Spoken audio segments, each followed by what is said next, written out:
नमस्कार। घटना चक्र बुक वीडियो के इस शैक्षणिक मंच पर आपका स्वागत है। हमारा उद्देश्य है ज्ञान को सरल, स्पष्ट और सुलभ रूप में आप तक पहुंचाना।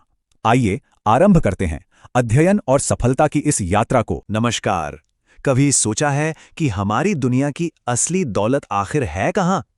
आज हम इसी की पड़ताल करने वाले हैं, वैश्विक खनिज संपदा की।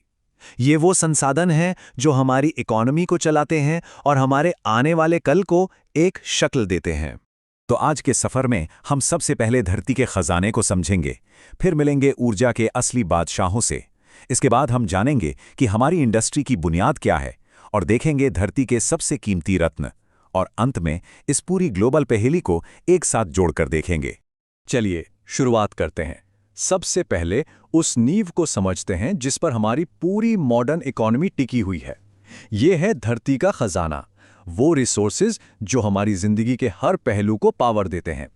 तो ये खजाना है क्या? असल में ये हैं जीवाश्म ईंधन, मतलब कोयला, कच्चा तेल और नेचुरल गैस। सच कहें तो यही हमारी दुनिया के असली इंजन हैं। हमारी मशीनों से लेकर हमारे शहरों तक सब कुछ यही तो चलाते हैं। तो सवाल ये है कि ये सारी एनर्जी आती कहाँ से है, और यही सवाल हमें उन देशों तक ले जाता है जो इन जरूरी संसाधनों को कंट्रोल करते हैं। यहीं से ग्लोबल पावर का असली खेल शुरू होता है। तो फिर चलिए मिलते हैं ऊर्जा के इन बादशाहों से। अब हम उन देशों पर नजर डालेंगे जिनके हाथ में दुनिया के सबसे अहम एनर्जी सोर्सेस की कमान है। जब बात कोयले की आती है तो चीन का नाम सबसे ऊपर है। वो दुनिया का सबसे बड़ा प्रोड्यूसर है, और इसी वजह से चीन का ग्लोबल एनर्जी मार्केट और हमारे पर्यावरण दोनों पर ही बहुत गहरा असर पड़ता है। वैसे एनर्जी की दुनिया में कुछ टर्म्स बड़े दिलचस्प हैं, जैसे कि एंथ्रासाइट। ये कोयले का सबसे शुद्ध, सबसे हाई क्वालिटी वाला रूप है। वहीं दूसरी तरफ हाइड्रो इलेक्ट्रिसिटी यानी पानी से बनने वाली बिजली को अक्सर सफ़ेद कोयला भी कहा जाता है, क्योंकि ये एक साफ और रिन्यूएबल पावर है। यहाँ एक बहुत ही दिलचस्प बात है। तेल का सबसे बड़ा प्रोड्यूसर होना और तेल का सबसे बड़ा भंडार होना, ये दो अलग अलग बातें हैं। आज की तारीख में सबसे ज़्यादा तेल अमेरिका निकाल रहा है, लेकिन अगर हम ज़मीन के नीचे के भंडारों की बात करें तो बाजी वेनेजुएला के हाथ में है। तो सोचिए ज़रा, इसका भविष्य की एनर्जी सिक्योरिटी पर क्या असर पड़ेगा? ये एक बहुत बड़ा जियोपॉलिटिकल सवाल है। तेल की दुनिया में ओपेक एक बहुत बड़ा खिलाड़ी है। ये जो पेट्रोलियम एक्सपोर्ट करने वाले देशों का संगठन है, इसका ग्लोबल तेल की कीमतों और नीतियों पर ज़बरदस्त असर रहता है। और मज़े की बात यह है कि इसका हेडक्वार्टर ऑस्ट्रिया के वियना में है। लेकिन देखिए, एनर्जी सिर्फ जीवाश्म ईंधन तक ही सीमित नहीं है। न्यूक्लियर एनर्जी के लिए यूरेनियम बेहद ज़रूरी है, और कनाडा की यूरेनियम सिटी इस फील्ड में उसके महत्व को साफ दिखाती है। पर सिर्फ एनर्जी से तो दुनिया नहीं चलती, हमें इसे बनाने के लिए सामान भी तो चाहिए। तो एनर्जी से आगे बढ़ते हुए अब हम बात करते हैं हमारी दुनिया की रीढ़ की हड्डी की, वो मेटल्स जिनसे हमारे शहर, हमारा ट्रांसपोर्ट और हमारी टेक्नोलॉजी बनती है। ज़रा अपने चारों ओर देखिए।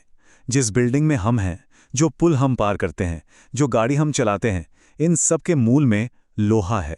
ये हमारे प्लैनेट पर सबसे ज़्यादा पाया जाने वाला मेटल है और सही मायनों में मॉडर्न इंडस्ट्री की नींव है। ये प्रोसेस सुनने में बड़ा सिंपल है, लेकिन है बहुत पावरफुल।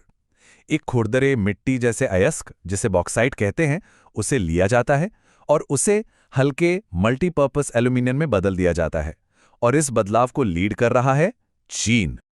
चलिए अब कुछ और जरूरी इंडस्ट्रियल मेटल्स के टॉप प्रोड्यूसर्स पर एक फटाफट नजर डालते हैं।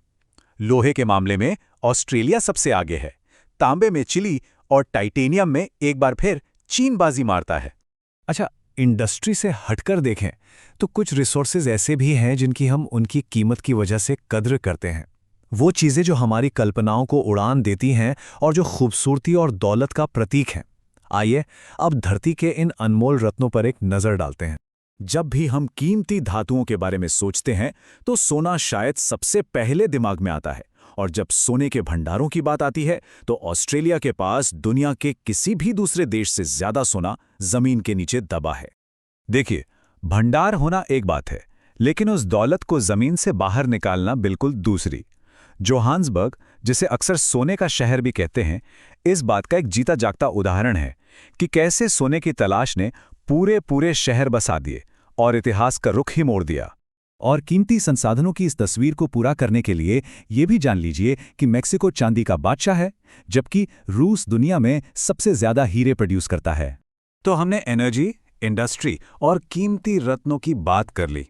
अब वक्त है इस ग्लोबल पहेली के सारे टुकड़ों को एक साथ रखने का और ये देखने का कि बड़ी पिक्चर कैसी दिखती है। जैसा कि हम यहाँ साफ साफ देख सकते हैं, दुनिया के सबसे जरूरी संसाधनों पर कुछ ही बड़े देशों का दबदबा है। एनर्जी से लेकर कीमती रत्नों तक चीन, अमेरिका, ऑस्ट्रेलिया, रूस और चिली जैसे देश ग्लोबल सप्लाई चेन में एक बहुत ही अहम भूमिका निभाते हैं। और ये सब हमें एक आखिरी लेकिन सबसे जरूरी सवाल पर लाकर खड़ा कर देता है। जब धरती का ये सारा खजाना कुछ ही जगहों पर सिमटा हुआ है, तो इसका हमारे ग्लोबल भविष्य पर क्या असर होगा? ये सवाल सिर्फ व्यापार का नहीं है, ये राजनीति और ताकत का भी है।